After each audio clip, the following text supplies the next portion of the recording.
প্রধানমন্ত্রী শেখ হাসিনা বলেছেন, মালয়েশিয়ায় কর্মী পাঠানোর অনিয়মের বিষয়টি খতিয়ে দেখা হচ্ছে। জানান, দায়ীদের বিচার করা হবে। তিনি বলেন, দেশের এক শ্রেণীর দালালের সাথে সেই দেশের কিছু লোকের যোগসাজশের কারণে প্রতিবার মালয়েশিয়ায় কর্মী পাঠাতে জটিলতা তৈরি হয়। বুধবার সংসদের বাজেট অধিবেশনে প্রধানমন্ত্রী এসব কথা বলেন। রকুনুজ্জামানের রিপোর্ট।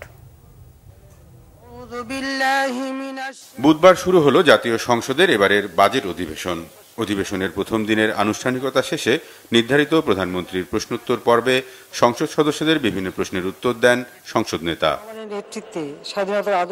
প্রশ্নোত্তর পর্বে বিরোধী দলীয় চিফ হুইপ মুজিবুল হক চুন্নুর এক প্রশ্নের উত্তরে প্রধানমন্ত্রী সময় শেষ হওয়ার আগেই মালয়েশিয়ায় অনুমোদিত সব কর্মী পাঠাতে না পারার বিষয়টি খতিয়ে দেখার কথা জানান। নিশ্চয়তা দেন দায়ীদের বিচারের। এবারে যেটা যাওয়ার কথা ছিল, হ্যাঁ, আমরা কিন্তু স্পেশাল ফ্লাইট দিয়ে অন্যান্য ফ্লাইটের সঙ্গে সংযুক্ত করে কিন্তু সবাইকে পাঠানো হয়েছে, কিন্তু অনেকে বাদ পড়ে গেছে। এই বাদ পড়ার কারণটা কি সেটা অনুসন্ধান করা হচ্ছে। আরেকটা বিষয় আমার মনে হয় মাননীয় সংসদ সদস্য সঠিকভাবে বলেছেন যে যখনই আমরা আলোচনা করে ঠিক করি কত লোক যাবে কি যাবে, ঠিক তখনই দেখা যায় যে আমাদের দেশের এক শ্রেণীর লোক তারা ওই ম্যানপাওয়ারে ব্যবসা করে এবং তারা তড়িঘড়ি করে লোক পাঠানোর চেষ্টা করে। আবার এদের সাথে ওই মালয়েশিয়ারও কিছু সংযুক্ত আছে, যার ফলে জটিলতার সৃষ্টি হয়। এবারে কি সমস্যাটা হয়েছে অবশ্যই এটা আমরা খতিয়ে দেখছি এবং এর জন্য যদি কেউ দায়ী থাকে অবশ্যই তার বিচার করা হবে। এছাড়া জলাধার সংরক্ষণের মতো বিষয় সহ সংসদ সদস্যদের বিভিন্ন প্রশ্নের উত্তরও দেন প্রধানমন্ত্রী।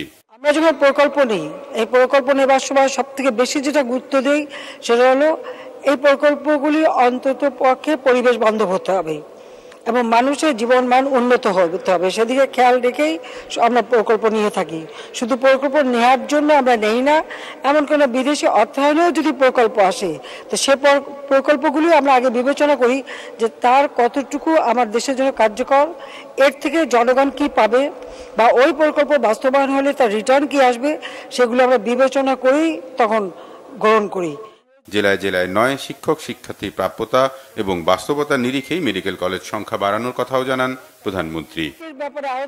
রকুনুজ্জামান, বাংলাভিশন, ঢাকা।